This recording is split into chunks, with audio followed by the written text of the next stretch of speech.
Hey family, thanks for tuning in to another video. It's always a good time when I can spend time with you. I just hopped on to encourage you because some of us are going through our Job experience. And if you don't know about Job and his experience in the Bible, I'd like to encourage you to go and listen to a sermon about Job, listen to one of your favorite teachers or preachers, so that you can get an understanding in depth about Job and what he went through. But for a little quick backdrop, God went to Satan and asked Satan had he considered his servant Job. Now, Job was righteous in God's eyes, and Job was very, very wealthy. Job was upright and he was blameless in the sight of God. Yet God asked Satan, had he considered Job? In other words, considered testing him.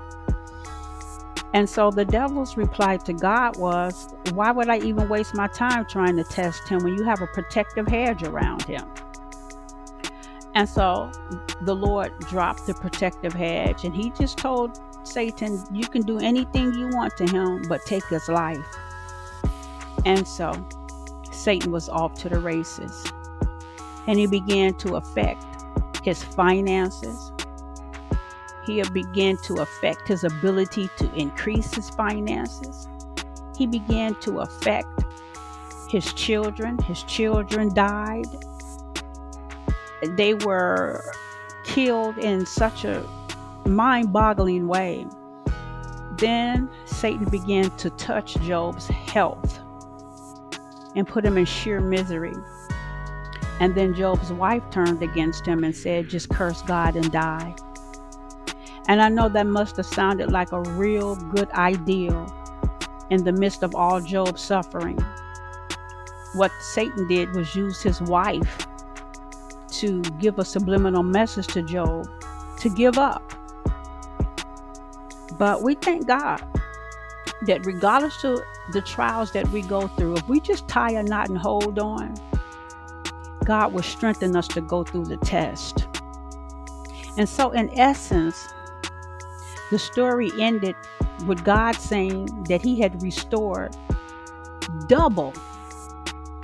It even appears as though more than double, but we're just going to say double. All that Job lost, God restored to him double. And so the encouragement is, some of you out there want to give up because it's just one thing after another. I'm hearing so many people say, I can't pay my rent. I can't pay my car note. I can't afford food. I'm sick. I can't afford medicine. All of a sudden, I'm sick. I don't know where this comes. Everything, one thing is just happening after another. I want to encourage you to know that you and I both, we are in our Job season. And I want you to know that we will come out, and we will come out better than we went in. God will recompense us and he will give us double for our trouble. Now I know somebody is saying, well, what kind of God is that would allow that? But the Bible says, count it all joy when we come under diverse temptations and when our faith is tested. It's just the kingdom way, sisters and brothers. So I want to encourage you to press. Don't give up. I'm telling you, when you're ready to give up, you are right there, right at the threshold of your breakthrough. Don't give up, family. I love you. And if you need prayer, reach out to me. My contact information is in the bio and in the description box. I love you, and keep walking by faith.